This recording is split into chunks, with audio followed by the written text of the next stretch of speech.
All attendees are in listen-only mode. Well, hello and welcome to the ABCs of MIPS, Tips for Successful On-Time 2015 MU and PQRS Data Submissions. I'm Carol Fly with High Tech Answers. Thanks much for joining us today. If you're a regular with us, you know this is an ongoing monthly series devoted to the transition into MIPS starting 2017. And if you're new to the ABCs of MIPS, welcome aboard. We'll be taking questions from our registration attendees that registered and also from the live audience today. Of course, our experts on all things MIPS related start with Tom Lee. Tom is the founder and CEO of SA Ignite. He is a nationally recognized leader and expert on PQRS, MU, VBM, and the ongoing discussion and transition to MIPS, Merit-Based Incentive Payment Program. You can contact him at tom@saignite.com, and he will answer your question and get back to you. Really great at that. Joining him, of course, is Beth Hauk. She is the VP Client Services of SA Ignite. Beth is also a nationally recognized expert on the Meaningful Use Program, and is here to sort of shepherd some of those questions related to how MU is impacted by MIPS and what's happening in that whole realm, especially as we enter stage 3. Tom, Beth, 2016 is here. We get to come back to the table and educate the audience on MIPS. So I'm going to go on mute, and Tom, turn the presentation over to you, and then I will see you back on the Q&A. Great, sounds good, Carol.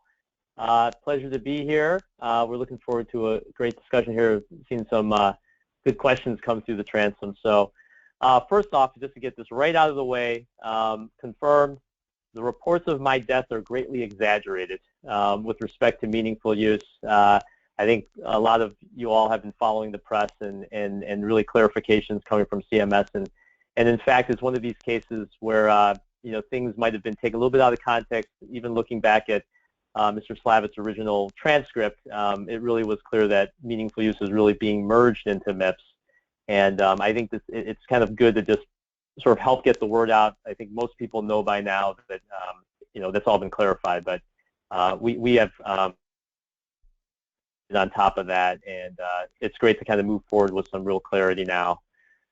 So going back to our some of our recent webinars, really the last 2 months as we wrapped up 2015 was really setting the stage for 2016, essentially being a dress rehearsal for MIPS, really where MIPS is still projected to start in January of 2017.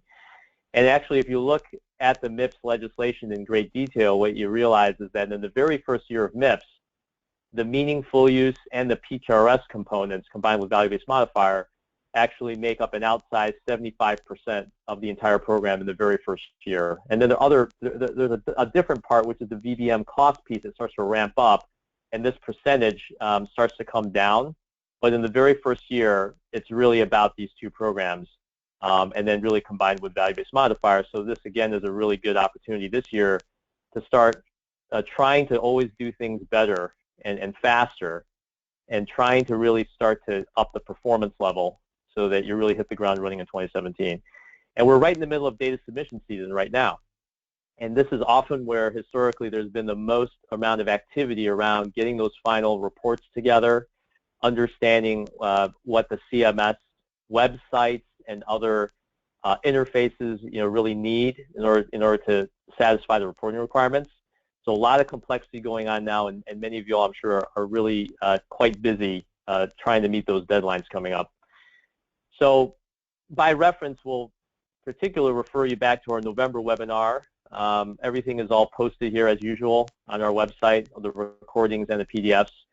And going back to November, we sort of started on this topic by talking about some ways to really scrub these submissions to try to maximize scores and identify some technical issues earlier. And there's certainly some things that back in November were probably more the primary focus in terms of how you can scrub. Now that we're really here in January on the verge of getting into February, where the first deadline is hitting at the end of February for some of the submission methods, we're going to really today focus on things that you can really still do with potentially less than 5 weeks from your particular deadline. So let's get right into it and what we're going to talk about today. Beth and I thought that a useful way to understand the here and now is just to review some of the key differences in submission rules between this year and last year for the two respective performance years. You know, because often that there are habits that may have been accumulated over the last couple of years. It's always sort of interesting to start from a point of, well, what's different from last year? So we're going to talk about that.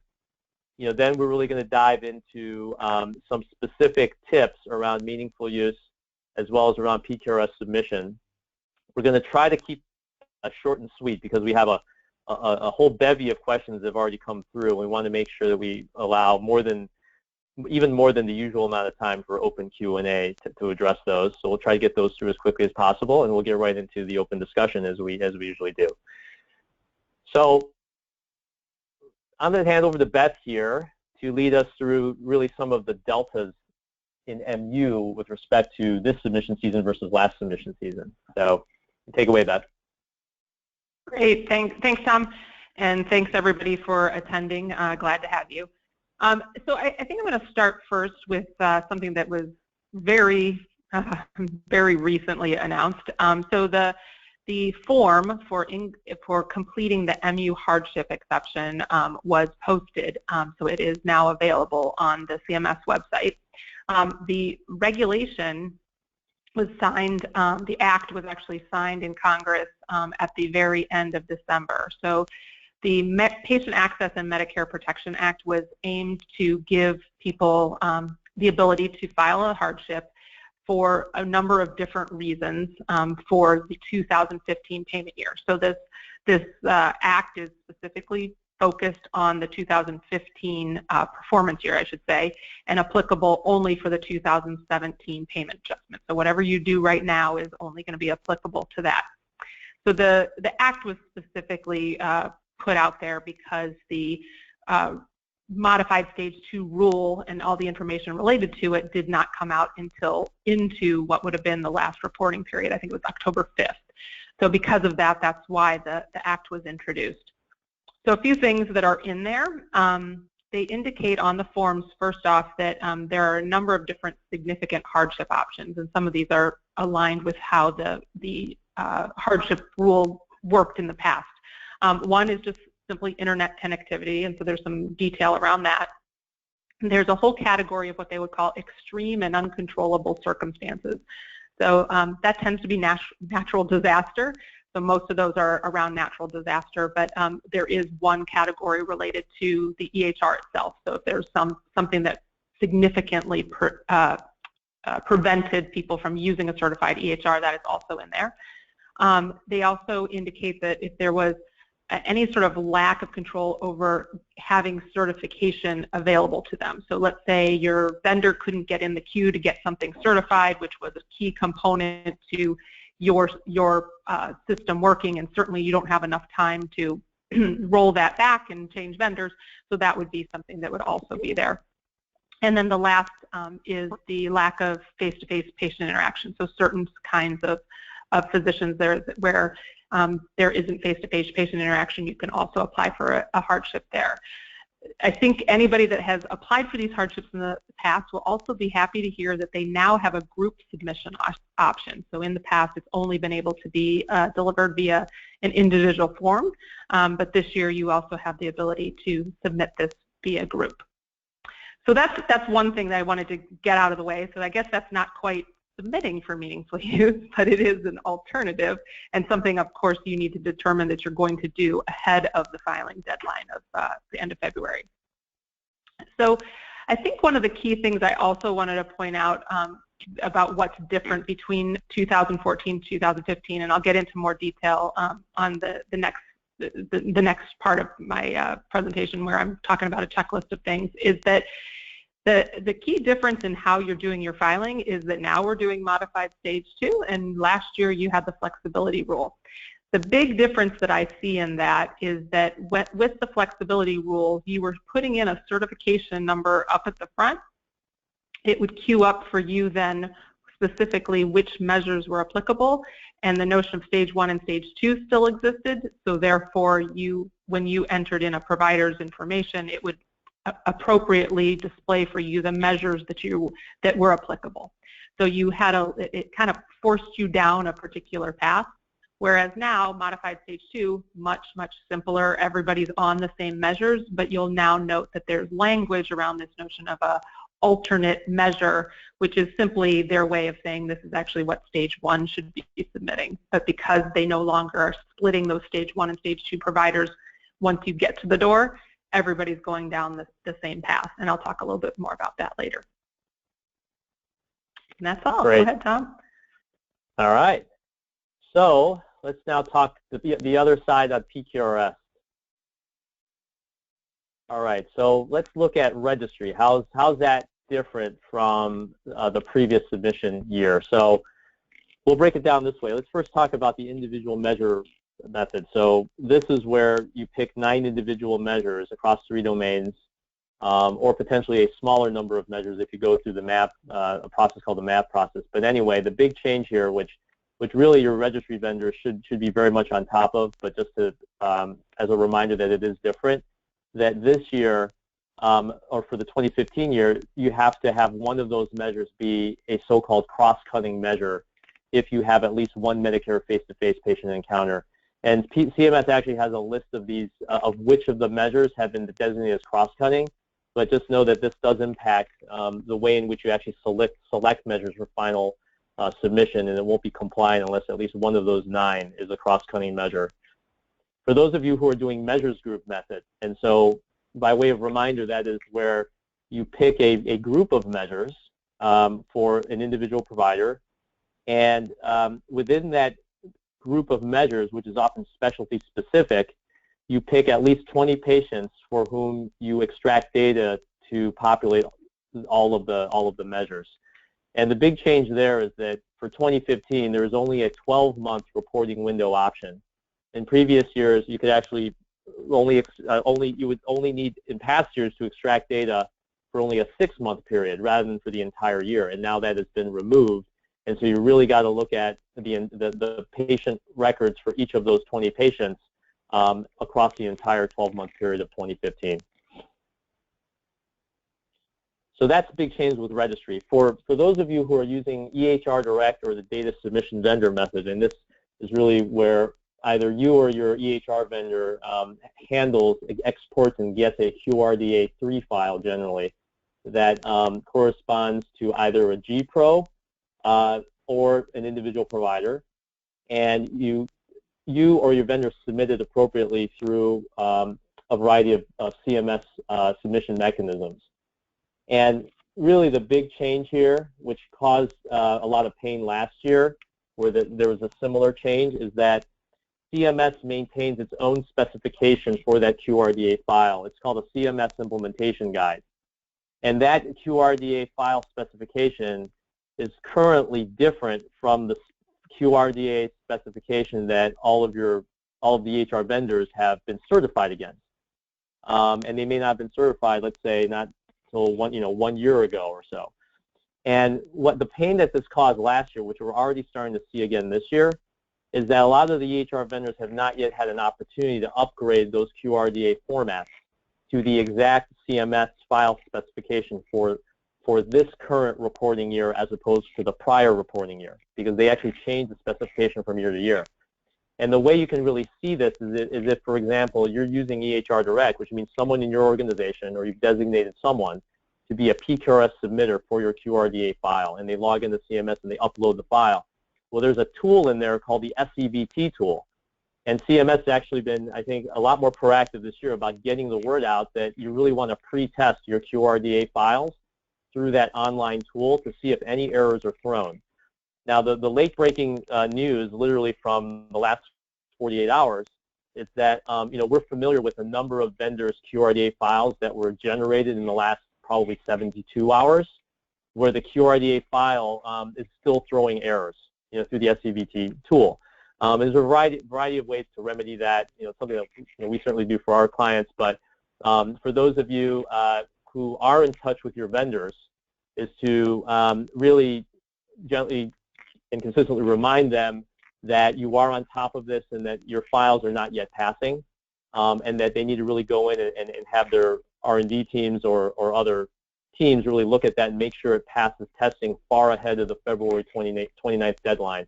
This is a really important point. There's a lot of organizations now have really moved to EHR Direct, and last year there were cases of major vendors 72 hours before February 28th that had not yet gotten the QRDA file to pass testing. All right, so now we're here five weeks before, and I think we all as an industry can do better this time around.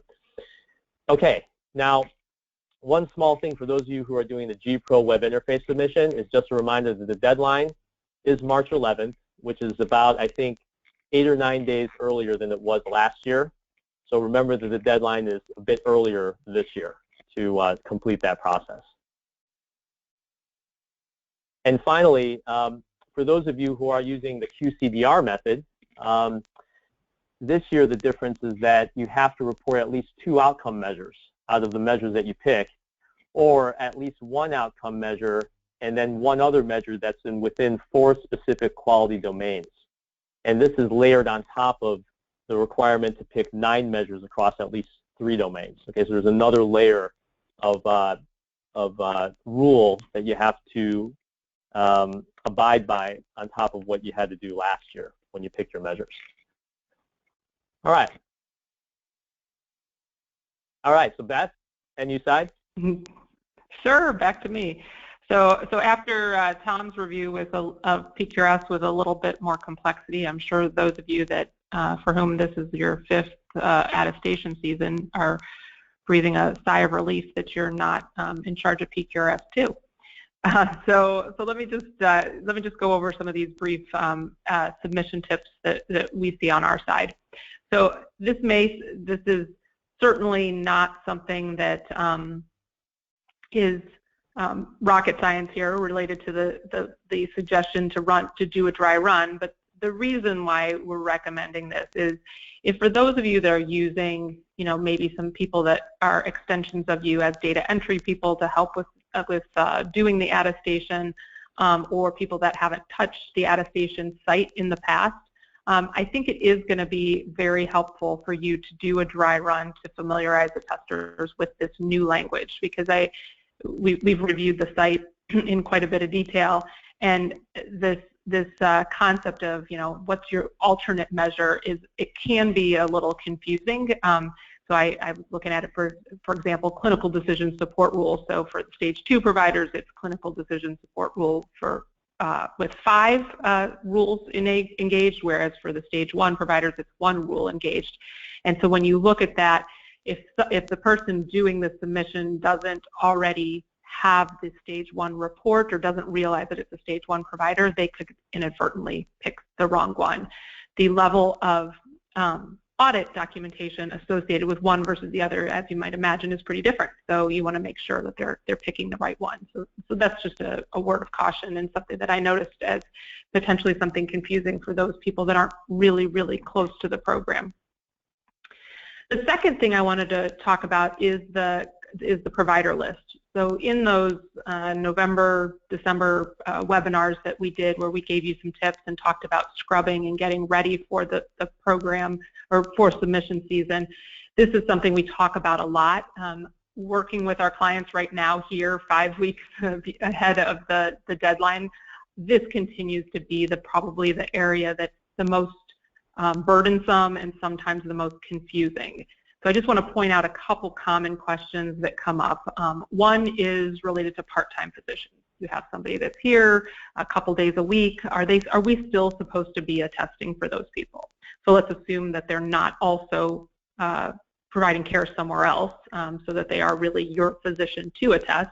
Yes, you still want to go ahead and test them, because as long as they have Medicare charges, they are going to go ahead and get a penalty if they haven't attested. So there is no, I guess, threshold for the amount of Medicare volume that they need to have in order for them to be eligible. So make sure that you do include your physicians in that list. And then the second one is the hospital-based providers. So it is not unusual for hospitalists themselves to toggle between being considered hospital-based and being an eligible provider for this program. So you need to make sure that you have confirmation that your hospital-based provider does indeed show is considered hospital-based according to CMS. We've seen many organizations get a surprise, the 2 years later, like, wait a minute, I didn't attest for them, and it turns out that they just had their volumes that particular year were above 10%. So those are two things that I would recommend when you're confirming that provider list. The other thing that that you're going to need to do a little sooner this year than you otherwise would is your Medicaid provider eligibility. So as you know, that with the modified stage 2 came some language about what to do with your providers that were Medicaid at one point, but no longer are eligible for the Medicaid program. But because you can't switch programs anymore, you have no way of attesting them and avoiding penalty. So we're calling it Medicaid as Medicare. And so that option, it does exist and does exist on the CMS site. So you want to go ahead and know whether or not you have some of those providers. Don't get to the June attestation time for Medicaid for some of these states and find out at that point that you actually should have been attesting them via the CMS site with Medicaid as Medicare option. So go ahead and determine what your eligibility is. And then lastly, we've had a few clients of recent that have gotten letters that would say that they were receiving penalties and they know these are providers that they attested for.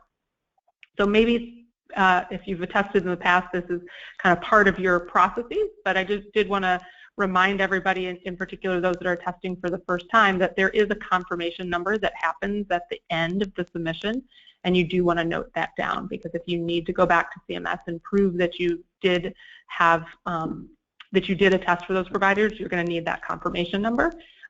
Best practice would certainly be to take a screen print of that page as well.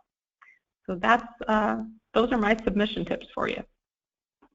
Great, thanks, Beth. And I really think this one here, hospital-based confirmation, is really interesting. And when we talk about dress rehearsal for MIPS, it's going to be really interesting, to see how this plays out with MU and PQRS are really bundled together under MIPS, because under PQRS, as many of you know, the logic for the impact of place of service is very different than it is for meaningful use. So, for example, you can have a hospitalist that has really more than 10%, of their visits in the hospital, obviously because they're hospitalists. They're thereby not considered a meaningful use eligible provider, but it really need to be grouped under the hospital's meaningful use submission. But on the other hand, that very same hospitalist under the PQRS program, which really is agnostic to place of service, as long as that hospitalist has billed Part B, they are on the hook for PQRS. And so it'll be interesting to see when MU and PQRS are under MIPS, what the MIPS rule says about a hospitalist in terms of MIPS eligibility, as opposed to MU or PQRS eligibility separately. But right now, it's the here and now. Understand these rules, and that on this point, it is different between MU and PQRS, and to really treat, hospitalists in particular, or anesthesiologists, other folks that are hospital-based, you got to look at them through different lenses for MU versus PQRS. All right, so let's wrap with some tips on PQRS, and we'll get right into the open Q&A here. So the first is that we are still about 2 months away from the deadline for registry, and there are, in fact, a lot of organizations that are really still looking to match up with a registry vendor. Time is short. A lot of registry vendors are requiring final data extracts to be submitted to them by the middle of February, possibly the end of February. But there is still a lot of organizations out there looking for a registry. So just some things and questions to sort of ask to find the best match for you. First is what methods are supported by that vendor. Because remember, there's individual measures, there's measures groups, and those are two very distinct mechanisms within the registry family of methods. Second is, if in particular you're a specialty group, really try to ask those questions about what specific measures and measures groups does a particular vendor have the most experience with. because there's some science, but largely there's still an art aspect of trying to find the most appropriate measures and measures groups for you, particularly if you're in a specialty. And some vendors have more experience with certain specialty groups than others. Third, and pretty importantly too, is another criteria is just what EHRs are they most used to working with. You may find some vendors that actually will tell you exactly how to get the data out of a particular EHR, and that might even have some scripts that you can run or can point you at some more automated means to get the data out of your particular EHR. And then finally, there is a wide variation of pricing and payment terms among vendors. So for example, some vendors may only charge you at the end of submission season for the providers that you actually submit. Others might require you to put a little bit of money up front. These things might affect you from a budgetary standpoint that you want to kind of keep track of. And finally is really asked if you can see truly a granular task-by-task project timeline between the time that you sign up or that you decide to go with the vendor all the way through the deadline, because you want to try to get some upfront commitment about how that's going to go, because there is going to be a frenzy of activity as there has been in the second half of March. And the more granular you can get on the dates and the things that have to be done by each party, both the client as well as the vendor, it's sort of basic project management best practice, but right now it's particularly critical because there are a lot of moving parts, and really how to, in terms of how you want to implement the final submission with any particular registry vendor. All right, now another one that's I think increasingly important, and I probably should have put it onto that Delta slide, between the 2015 and 2014, is that now it's more important than ever to capture a PQRS audit trail.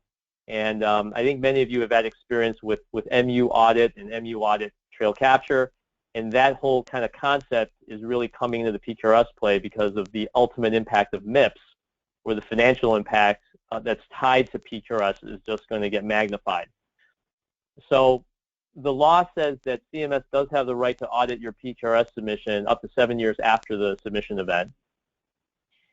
And really what we've seen out in the field is that across really all the major methods, but these three in particular, because they tend to be more manually intensive in terms of how data extraction is done, is that we found that it's very helpful and sometimes crucial to really make sure that you have both patient or visit level records that justify all your numerators and denominators. So for example, if you deliver a data extract to a registry vendor that has all the patient level data, then if you really have a way of capturing a snapshot of the data source that generated those extracts. So for example, it could be you already have a regular archiving mechanism going on with your EHR. How can you put a snapshot and really like a tag on that version of the records that actually gave the numbers to the registry company? Because there have been audits. CMS actually has hired an auditing firm, and these type of requests to basically see the records to justify the denominator, for example, is something that is happening right now. So for EHR Direct, although it is a lot more automated and will probably be, it's a lot more integrated with the way you probably manage and archive your EHR already, there is one artifact that's very important that often can be lost in the mix. And there are actually two artifacts.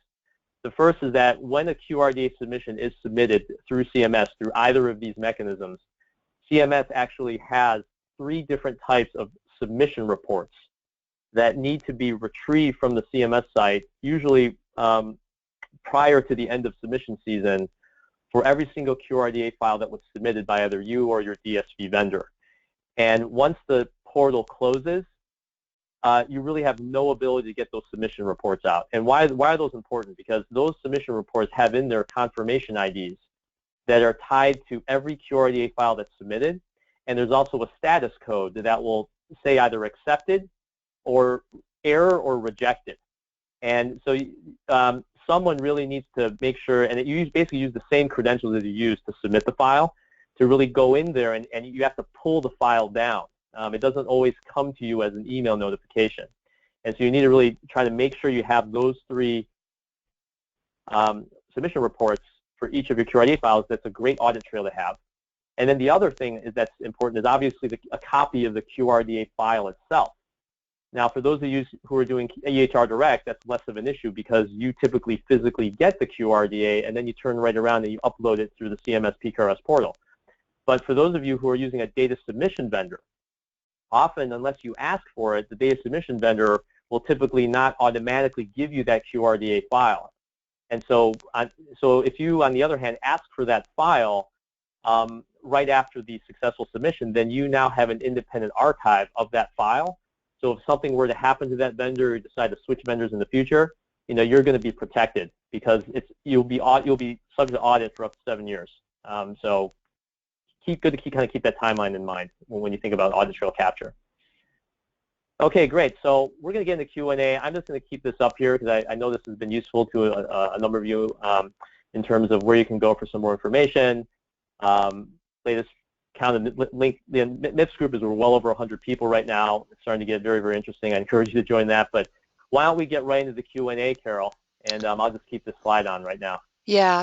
And if you go to LinkedIn and you search on group, if you just search, I found it. You just put merit and search, and you'll find it really fast. All right, so we're going to dive right in, and we're going to try to also get some questions from the live audience as well. If we don't get to your questions today, please feel free to email Tom and Beth at tom@saignite and beth@saignite. All right, question number 1.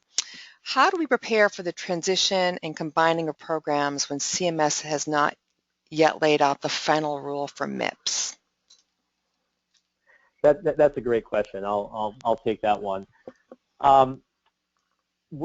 We know the main thing we know now is that whatever is in that MIPS legislation that was passed by a 92-to-8 margin in Congress last spring, that is all set in stone. It would really take a huge mountain to be moved that's way even beyond the question of who's going to become president in order to change that. And it turns out in that legislation, and we've certainly talked about portions of it throughout our webinar series, but certainly reach out to me if you got very specific questions, is that there's a lot of things you can do to prepare based on what's already known in that legislation. So for example, you can, using things like our calculator or other means, you can find out really what's the top to bottom financial swing that you could experience under the program. And that could really have a lot of impact on budgeting, for either the remainder of this year or certainly for 2017. And to really start bringing kind of senior leader awareness to the amount of money that's at stake can be a way that you can start marshaling the internal resources and buy-in that this is something very important. Okay, so I think that at this time of year, that's probably the #1 thing that you really can do is just educate people. There are also other parts of the legislation where there's the direct tie-in to deadlines that are coming up. So I'll refer you all back to our December webinar where we talked about a quarterly schedule for this year to look at different deadlines. For example, do you want to apply to be a PCMH level 3 certified organization, for example? Because if you do that in time for 2017, then it's highly, highly likely that you're automatically going to get 15 points in the clinical practice improvement category of MIPS. Okay, so there's external deadlines there. So I'll probably stop there as I've already made reference to other materials. But there are definitely things you can do right now to improve your chances of having a running start once the program begins in January. Okay. Speaking of planning, what is the plan for MU Stage 3 as we roll into MIPS in 2017? Beth? Well, I think that we have to assume at this point that it's still out there. I think back to the Andy Slavitt rule, it raised its head again, and it gave more people an opportunity to talk about what things are in MU that people aren't happy about. So that is still open, and I think we can probably still expect some changes to be made because of that. But we don't believe that Stage 3 is going away because there are just too many initiatives related to interoperability and the management of clinical quality data in a more robust way that I don't think can go away and have them still accomplish the goals that they want to. Yeah, especially true of interoperability, which is, kind of that linchpin for stage 3. PQRS at the 101 level, what are the first steps to get started? Basic Great question. Yeah. And again, I'll make reference to some of our past webinars, and there'll certainly be ones coming up too, because as you all know, the PQRS program changes year to year, and of course the biggest change will be when we see the draft MIPS rule come out about what it's going to be like in 2017. But I would say at this stage of the game, for those that are really looking to file providers individually, a lot of it is about finding the right registry vendor to look at, and we talked about that a little bit earlier. And I think given the short amount of time, it's really about getting outside help at this point. If by this point you have not been able to really pair up with the right help or find it internally, then the most critical thing is that you do find the right external partner to work with there. I would say the other part is that really looking to verify, as Beth alluded to for MU, and it's certainly true for PQRS, is to really verify what is your provider list, because the providers that you may find to be eligible for any given program, for a variety of reasons, may not actually match exactly the list of providers you actually want to report.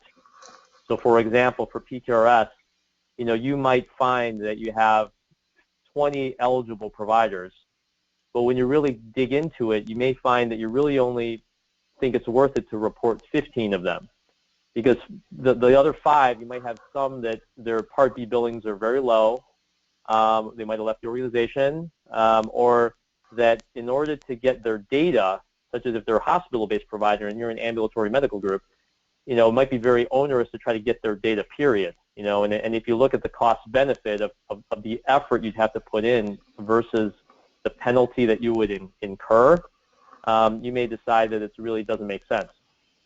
Just know that by not reporting a provider, there's not only the financial impact of that, direct financial impact, but that will be a fact that could be published by CMS to the outside world, that for whatever reason, this provider has no quality data associated with that provider. And that could put them at a competitive disadvantage longer term to other providers that do have good, solid rankings on the Physician Compare or other websites they're going to be able to access the CMS data feed. Right. So 2 real quick things, but a lot of it's about trying to get the right assistance at this point of the calendar year. How long will claims-based submissions be accepted for PQRS? Great question. Again, it's definitely a crystal ball question. No real certain answers, but there is what the questioner is really referring to is the fact that the claims submission method for PQRS has really gradually been falling out of favor, certainly from the CMS side, where they found that something like 30% of all the data nationally was unreliable. And so as a result, they've progressively made claims method less and less attractive and other methods more and more attractive. But nevertheless, claims still lives on. There's still well into the double-digit percentage of organizations using claims, and we certainly have not heard that there's any imminent plan to just shut off claims entirely. In fact, for some parts of the PQRS program, they have actually re-enabled or expanded to include claims as a method, whereas last year there was not, for a particular part of the program. So I think CMS is still being pretty practical-minded about, really how quickly they can move people off claims. But it's not going to really be an immediate shut-off anytime soon, from what we understand. How do you know which PQRS program to pick from? In essence, which one is right for your facility? Yeah, another great question, and we have had some nice webinars too, last year about this, and we will certainly be covering again for this year. In a nutshell, is that at this point of the year, if you're a G-Pro, for any tax ID or group you've declared G-Pro, you've already been locked in. CMS will not allow you to change that decision. You made that decision back in June of last year. For those of you who are following providers individually, there's really probably the most popular choice is that you basically are looking at registry, and you are now deciding between whether to use individual measures, whereby you have to report at least 50% of all your patients for each measure, or you want to use the measures group method under registry, where you only have to pick at least 20 patients. And it's not necessarily always the case that measures group will be most favorable for you. It sounds like a lot less work. It generally is less work, but there's also some disadvantages to it. And I would say the final option is probably EHR Direct. For those of you that have vendors that can readily provide that QRDA file for each of your providers, that can also be attractive. But there are some of these issues I referred to, such as the QRDA files not yet passing testing. In many cases, that then becomes a concern that you have to manage with your vendor. So some things to consider for right now. Right. You talk about EHR Direct. What will be the impact if we can only report data on 8 out of 9 PQRS measures using EHR Direct with 0 for the 9th measure? Yeah, great question. First of all, let me deal with the 0 over 0 case. The 0 over 0 case will work and count as a measure if that 0 is a result of having exclusions or exceptions that take your raw denominator. Say you have a raw denominator of 5 and you have 3 exceptions and 2 exclusions, then 5 minus 3 minus 2 is 0 as your adjusted denominator. Even if the numerator is 0, which if you have an exception by definition it will reduce your numerator, then that does count. For EHR Direct, it counts as a 1 to the 9. Now for registry, it doesn't count. For registry, you have to have a non-zero numerator in order for that measure to give you 1 to 9. But for EHR Direct, that case does count. If you're, on the other hand, your raw denominator is 0 to begin with, then you can't use that measure as one of your 9 for EHR Direct. Okay. So that's that part. Now the other part of the question, which was, for EHR Direct, can you get away with less than 9 measures?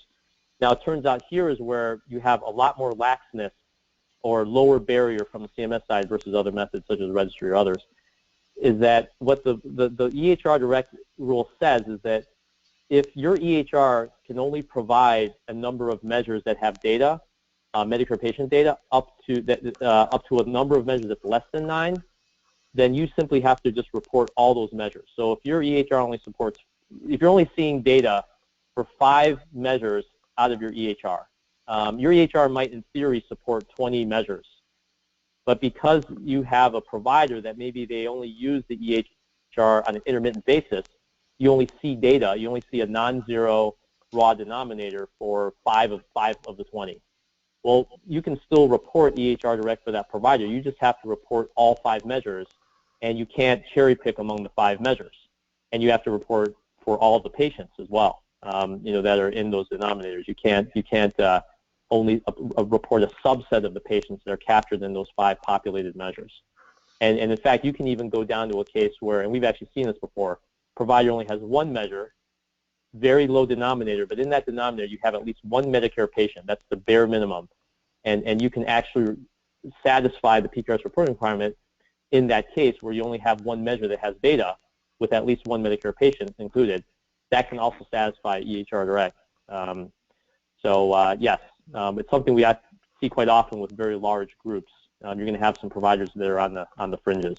Okay, sort of leading into another measure question, and then I've got a MU question for Beth. Does reporting of a measure group, i.e. diabetes group, fulfill the measure requirement, 9 measures / 3 domains for PQRS and VBM? Yeah, so measures group is really going by a different set of rules than the 9 measure 3 domain group. The 9 measure 3 domain quality domain requirement, that's where if you pick individual measures and you pick 9, or you can potentially pick fewer than 9 if you are using registry. You go through a process called the MAV process, whereby there are some cases that you can actually report fewer than 9 registry measures and be okay. And then the other case, of course, for EHR Direct I mentioned, where you just don't have enough data and you just report all the measures that you have data for. But for measures group, it's really that for one provider, you pick 20 patients for those 20 patients, you then pick one measures group, and in that measures group, you have to populate data for every single measure within that measures group. So really the logic is entirely different from the 9 and 3 domain. It's really all about 20 patients and which measures group you want to pick, for each of your providers doing measures group method. Can we, jumping back a little bit to MU, can we assume that the MU hardship exemption will be available for the next 2 years? Beth? No, Yeah. the hardship exemption is a 1-year only thing. There is also, because I have an audience for this type of question, I'm going to also add something that I forgot to mention when I was talking about that slide, when I was talking on that slide. The CMS is also very clear in their description of how these are going to be considered, and they always say they're going to be considered on a case-by-case basis. So even if you think you have a hardship that maybe is gray as it relates to the categories that are listed, you can try for a hardship exemption, and they will be considered on a case-by-case basis. But it is only valid for 1 year. Now, if for some reason you are now getting penalties because you are shown as not having met meaningful use in 2014, you do have until February 29th to appeal that. And it's actually, the form for appealing that is actually on the same page that you'll find the hardship exemption forms. So you do have that, which is sort of like submitting a hardship exemption retroactively.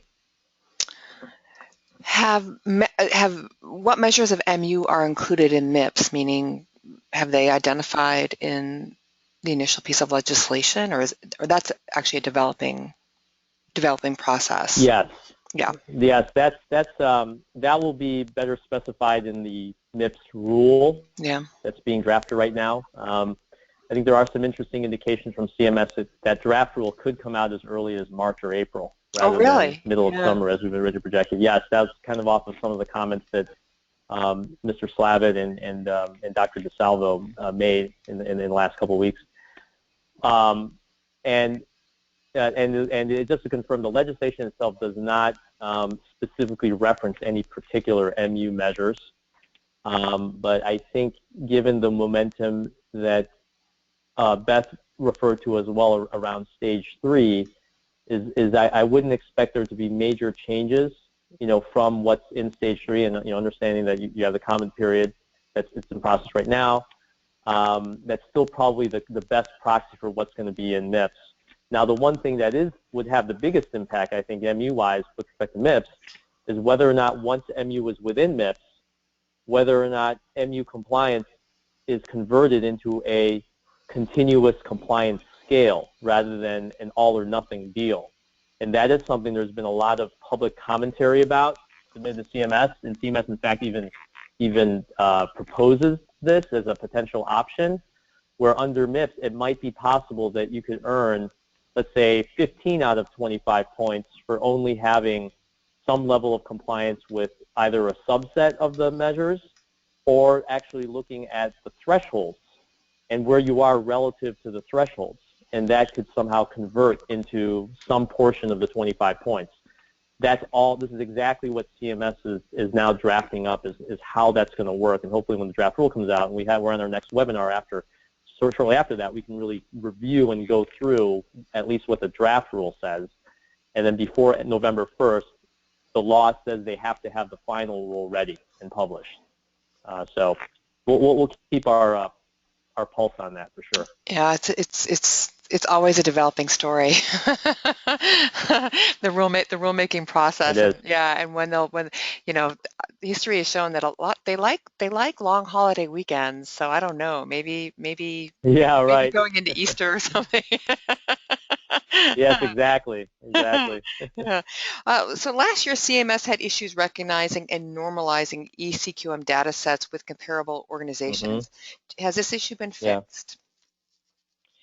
Great question. So the issue that's being referred to is that the EHR Direct data that was submitted, essentially the QRDA files that were submitted to the 2014 year, on a national basis, CMS found some real data problems with that mechanism and essentially gave everyone who did EHR Direct a free pass, meaning that as long as you submitted your EHR Direct files, even though they ended up extracting that data from the value-based modifier calculation, which is the QRUR reports that we've talked about in a number of these webinars that no doubt many of you have seen before, which is essentially your value-based modifier report card, that everyone had a little note there that said, oh, well, we see that you did EHR Direct submission, therefore, no matter how bad your quality might appear as a result of that submission, we're not going to penalize you.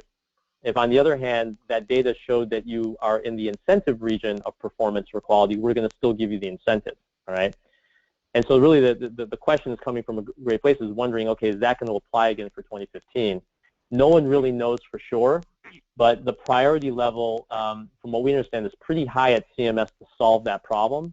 And you know, there really was the commitment, although I don't have confirmed knowledge of really if this has actually happened, but there was confirmed commitment by CMS to really work closely with the vendors to make, because a lot of the root causes are actually at the vendor side, and the kind of some of the holes in the certification process around verifying the accuracy of some of those CQM calculations, clinical quality measure calculations that actually feed the QRDA. So, but one interesting note for the 2016 year, and we can try to potentially interpolate between the two endpoints of 2014 and 2016 for the 2015 year, is for the 2016 year, it's already been finalized and announced that for this performance year, 2016, there will be a different set of quality benchmarks for value-based modifier that is specifically for folks who use EHR Direct and DSV. And so what they basically recognize is that CQMs are a different animal from other types of quality measures like registry measures or GPro web interface measures or QCDR measures, and that they're going to have a separate set of national benchmarks for the ECQM measures. So I think that one thing we can infer from that is that CMS is already committing a lot of work into treating CQMs differently, and that the question will be, will they have put enough work in that direction to make it so that 2015 they can actually start counting ECQMs on your VBM score, and hopefully some of you all can get a bonus, all right, out of that. And but if they're not able to do that in time and we end up having a repeat, precedents would say that they wouldn't penalize people for having CQM data that would put them into the lowest tier of value-based modifier. That's what precedents would tell us. All right, so kind of stay tuned on this topic, and you know, we ultimately won't really know until the 2015 QRRs come out, but there might be some guidance coming from CMS through the newsletters. So that's something to kind of keep track of. If this is something you're really focused on, is, you know, whether or not, you know, how your EHR Direct submission may or may not be treated from a VBM perspective for 2015. Sort of a question along the same line. If we submit QRDA 3 files for 2015 via EHR Direct as a GPro, will CMS be able to calculate the value modifier for our group? Yes, absolutely. That's you know, that's exactly the way the program's designed, and you know, certainly for GPro EHR Direct submissions, and then for also individual provider EHR Direct submissions, CMS can calculate the VBM QRUR score as well, except for individual provider, what they do is they add up the data across the different providers that are submitted under that TIN and make it kind of look like a GPro, you know, when you add up all the measures across different providers, and then they treat it the same as they would, you know, a GPro, as if a GPro had filed kind of further downstream to get your quality score. Yeah, so the answer is yes. The answer is yes. Can a GPro that is previously contracted with a third-party registry vendor revert back to claims-based submission, even though claims-based submission is individually based? That is an awesome question. So the question really is, so first of all, to be really clear, is that if you want to switch from one GPro method to another GPro method at this time of the year, you really can't do it. You know, and CMS, and we're not aware of a case where CMS has basically said, yeah, you can switch from GPro web interface to GPro EHR Direct after the June 30th declaration deadline. By the way, for 2016, it's also another same thing, June 30th, you have to lock in your 2016 GPro method. Now the question is actually an interesting, slightly different tack, is basically saying if we do GPro if we declare GPRO for 2015 and that's not working out for us, can we revert back to doing individual, provider reporting? And this is one of these probably CMS support questions, to be quite honest, because there has been some published guidance from CMS that's in some limited cases, even though you've declared GPRO, they'll still allow you to report providers individually. And if you report more than 50% of your providers, then you'll go ahead and avoid the automatic adjustment as if you never declared as a GPRO. Okay, and going from, let's say, GPRO to individual provider. Now, I think the problem with the one scenario that was asked about is switching to individual provider claims-based method. Because the claims-based method is one in which you really had to have planned for that prior to the start of 2015. So you can make the appropriate adjustments in your billing system to attach things like G codes, and it's very complicated. The different ways and different methods you can use to modify how your claims are coded, so that you have the right claims coding for the entirety of 2015. Not just part of 2015.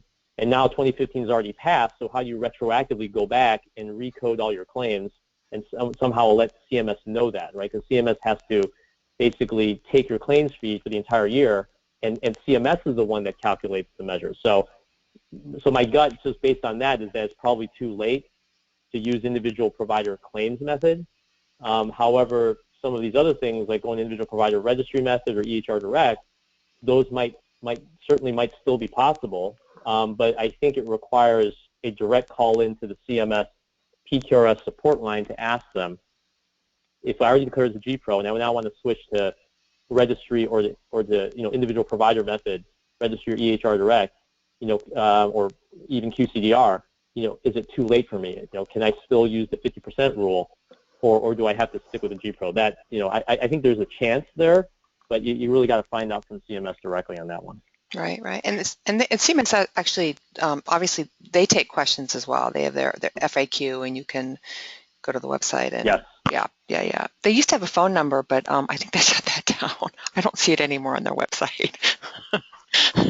Probably a big team.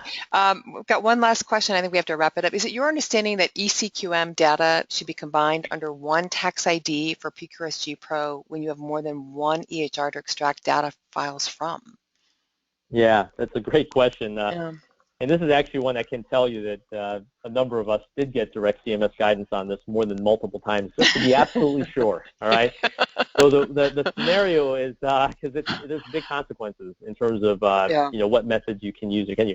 So the question really is about if you've got one tax ID, and let's say an organization has bought a number of practices on different EHRs, and they all get merged under the same tax ID, and they're all billing Part B under that one tax ID, and they got, let's say, 3 EHRs.